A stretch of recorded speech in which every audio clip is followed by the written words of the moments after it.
I want us to speak on these incidences that we've been recording across the country. Attacks on banks. Attacks on banks. I don't want to understand the rationale behind this, because if you don't have money, we need to go to the banks. And when you attack these banks, you attack the ATMs. Where do you see the money? Do you expect the bank to put the money on a tray and put in a market square for you to go and pick? No. It is not reasonable.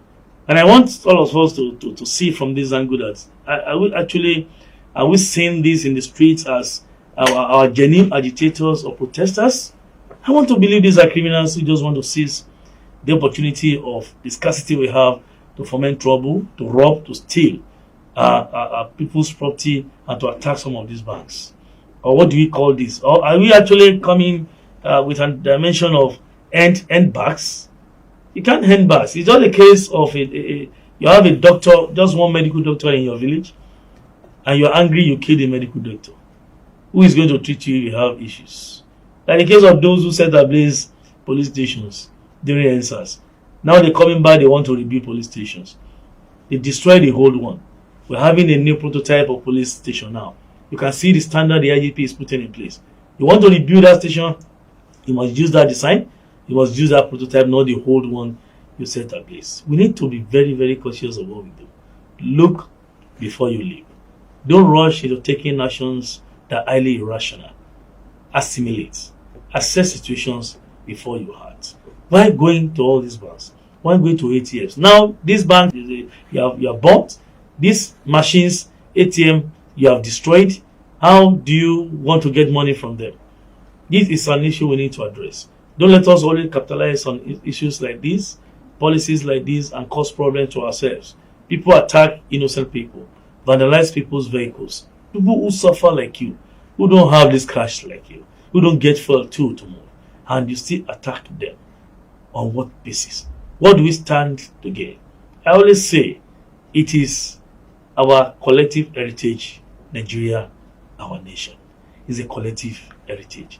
And don't forget, those of you that just think you can cash out from all these crises, that man who pulls the trigger to declare a war and not live to see the end of that war. Don't cause problem. Don't create bra in any part of this country. For us in the police, we always do the needful. Those that have been arrested will be charged to court. And the warning is going out again that we should please desist from this. Because if you go to bank to attack any bank, to rob any bank, the police will not hesitate to do the needful. I think you get that. They will not hesitate to do the needful. It's not a common protest that you think you have a peaceful protest. The moment you're attacking financial institutions, you are an armed robber. And they will treat you as such. They will treat you as such.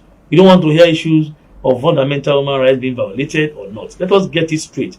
It is not a peaceful process by the time you come out and you're attacking ATMs or you're attacking banks or any financial institution. It is robbery. And will teach you like an armed robber. We want you to be on the same page with us. We want you to calm down. Listen to people who talk to you on this. People have been addressing this matter, and I'm sure this matter is going to be a thing of the past very, very soon. Don't take laws into your hand. Don't go out there to capitalize on this and create an avenue to be creating agony, pains, leave blood, sorrows on the part of your fellow Nigerians. It is not good. Let us love one another. We are all Nigerians. Let us love one another. We are human beings. God has created us to live together.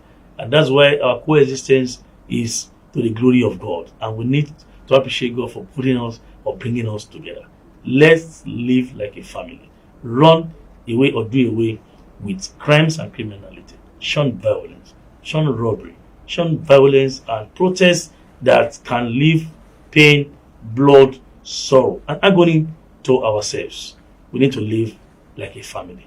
From all of us from the Nigerian Police Force, we say the police will not tolerate any act of violence, any act of breakdown of law and order, or any illegalism or vandalism in any part of the country.